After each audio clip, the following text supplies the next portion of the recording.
റഹീമിനാണ് ഏറ്റവും കൂടുതൽ പറയാനുണ്ടാവുക. 20 വർഷം ഒരു മനുഷ്യൻ്റെ ജീവിതത്തിലെ ഏറ്റവും വലിയ കാലഘട്ടമാണ്. അതും നല്ല പ്രായത്തിലുള്ള കാലം. അത് കഴിഞ്ഞ് ഇപ്പോഴിവിടെ എത്തുന്നു. ഇന്ന് രാവിലെ എയർപോർട്ടിൽ നിന്ന് നമ്മൾ കാണുമ്പോഴും കണ്ണ് തുടച്ചുകൊണ്ടാണ് ആദ്യത്തെ എൻ്റെ ചോദ്യത്തിന് ഉത്തരം പറഞ്ഞത്. എന്താ ഇപ്പം മനസ്സിൽ? ഒരുപാട് സന്തോഷമായി വീട്ടുകാരും നാട്ടുകാരും എല്ലാവരും കണ്ടതിൽ.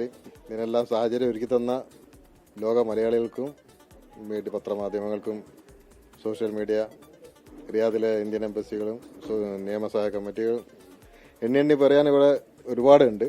എൻ്റെ നാട്ടുകാർ, സുഹൃത്തുക്കൾ, ഇവിടുത്തെ കമ്മിറ്റികൾ, എല്ലാവർക്കും, പ്രാർത്ഥിച്ചവർക്കും സഹായിച്ചവർക്കും ഇങ്ങനെ ഒരു സാഹചര്യം ഇവിടെ ഒരുക്കി തന്ന, ഇന്ന് എത്തുന്നുള്ളൊരു പ്രതീക്ഷ ഒട്ടും ഇല്ലായിരുന്നു. പടച്ചവൻ്റെ സഹായം കൊണ്ട് ഇന്നിവിടെ എത്തിപ്പെട്ട് അതിനുള്ള സാഹചര്യം ഒരുക്കി തന്ന എല്ലാവർക്കും, ലോക മലയാളികൾക്കും, സഹായിച്ചവർക്കും പ്രാർത്ഥിച്ചവർക്കും ഒരുപാട് നന്ദിയും കടപ്പാടും. ഞാൻ ആദ്യമായിട്ട് റഹീമിൻ്റെ ശബ്ദം നേരിട്ട് കേൾക്കുന്നത് ഇതേ മുറിയിലിരുന്ന് ഉമ്മയോട് ഞാൻ സംസാരിക്കുന്നു.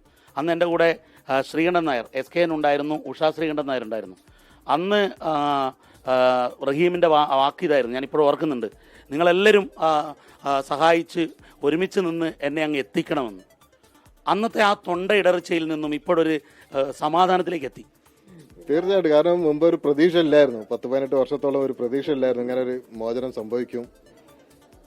ഈ അവസാന 2 വർഷത്തിലാണ് മോചനത്തിലേക്കുള്ള നീക്കങ്ങൾ നടന്ന് ലോകത്തിലെല്ലാവരും ഒത്തുകൂടി ഒരു സംരംഭം തയ്യാറാക്കിയതും ആ പണം സ്വരൂപിച്ചതും ആ കുടുംബത്തിൽ നിന്നും മാപ്പ് നൽകി ഇവിടെത്താൻ ഉള്ള സാഹചര്യം ഒരുക്കി തന്ന ദൈവത്തിനും ഇതിനു വേണ്ടി പ്രവർത്തിച്ച എല്ലാ ജനങ്ങൾക്കും, ഞാൻ നാട്ടിലെയും വിദേശത്തുള്ളവരെയും എല്ലാവരെയും ഉൾപ്പെടുത്തി, ചെറിയവരും വലിയവരുമായിട്ട് ആളുകളെ പേരെടുത്ത് പറയാൻ ഒരുപാട് ആൾക്കാർ പലവരും വിട്ടുപോകും.